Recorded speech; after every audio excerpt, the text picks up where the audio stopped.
বাবা, আমার আদর ভালোবাসা নেই। অনেকদিন হলো তোমায় দেখি না। আমার খুব কষ্ট হয় এই চার দেওয়ালে বন্দি থাকতে। আমাকে মা বলে পরিচয় দিতে তোমার লজ্জা হতো, আর তাই তো আমার এই অধপতন এই বৃদ্ধাশ্রমে।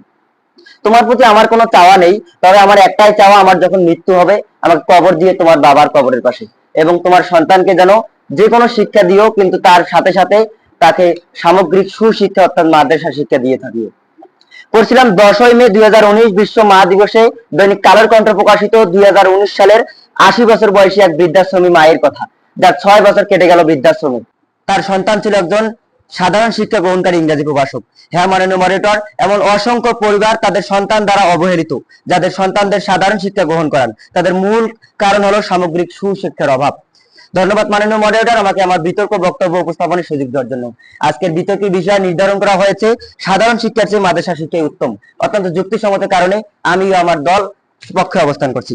মাননীয় মডারেটর, সেই শিক্ষা গ্রহণ করে কি লাভ যে শিক্ষা দ্বারা নিজ পিতা মাতাই আজকে অবহেলিত? সেই শিক্ষা গ্রহণ করে কি লাভ যে শিক্ষা দ্বারা যে নিজের বাবা মায়ের শেষ জানাজা নামাজটা পর্যন্ত পড়াতে পারে না? সেই শিক্ষা গ্রহণ করে কি লাভ যে শিক্ষা দ্বারা মা বাবার পরে যার অবস্থান সেই শিক্ষক নামক গুরুজনের গালে পর্যন্ত থাপ্পড় মারে? সেই শিক্ষা গ্রহণ করে কি লাভ যে শিক্ষা দ্বারা একটি দেশকে এগিয়ে নিয়ে যাওয়ার পথে সবচেয়ে বড় বাধা সেই দুর্নীতিগ্রস্ত মানুষ তৈরি করে?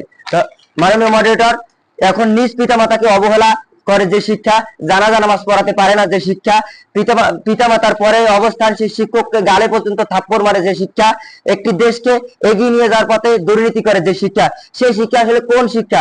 আসলে যুক্তির মাধ্যমে প্রমাণ করব। লক্ষ্য করুন প্রতিপক্ষ, 2020 সালে ইভয়েন্টমেন্ট ইম্প্যাক্ট অ্যাসেসমেন্ট অর্থাৎ ইআই এর রিপোর্ট অনুযায়ী পৃথিবীর প্রায় উন্নত দেশগুলোর মধ্যে দুর্নীতি হয়েছে 73%। এর মধ্যে চীনে দুর্নীতি করেছে 17.5%, রাশিয়া দুর্নীতি করেছে 25.8%, যুক্তরাষ্ট্র দুর্নীতি করেছে 17.7%, এবং অন্যান্য স্বীকৃত রাষ্ট্রগুলো দুর্নীতি করেছে 19%। এখন প্রতিপক্ষের কাছে প্রশ্ন, এই উন্নত দেশগুলো এত বেশি দুর্নীতি করছে কেন? তারা কি আমাদের দেশের থেকে অসচেতন? তাদের দেশে প্রায় 100% লোক শিক্ষিত অসচেতন, তাদেরকে অসচেতন বলতে পারি না প্রতিপক্ষ দল। তাদের আজকের এই এত বড় দুর্নীতির মূল কারণ হচ্ছে সামগ্রিক সুশিক্ষার অভাব। লক্ষ্য করুন প্রতিপক্ষ, বর্তমানে সাধারণ শিক্ষা প্রতিষ্ঠানের চেয়ে মাদ্রাসা শিক্ষা প্রতিষ্ঠান দিন দিন বেড়েই চলেছে। বছরে সাধারণ শিক্ষা প্রতিষ্ঠান বৃদ্ধির হার 3%, আর মাদ্রাসা শিক্ষা প্রতিষ্ঠান বৃদ্ধির হার 6.65%। এখন 1970 সাল থেকে 2005 সাল পর্যন্ত বাংলাদেশে মাদ্রাসা শিক্ষা ভর্তি হয়নি উচ্চ ফ্যামিলির পরিবারের এবং মধ্যবিত্ত পরিবারের 93%, আর বাকি 7% ভর্তি হয়েছে মধ্যবিত্ত ও নিম্নবিত্ত পরিবারের সবচেয়ে দুর্বল ছাত্রটি। আবার মজার ব্যাপার হলো 2022 সালে এসে বৃদ্ধাশ্রমে এসেছে 96% উচ্চ ফ্যামিলির পিতামাতারা।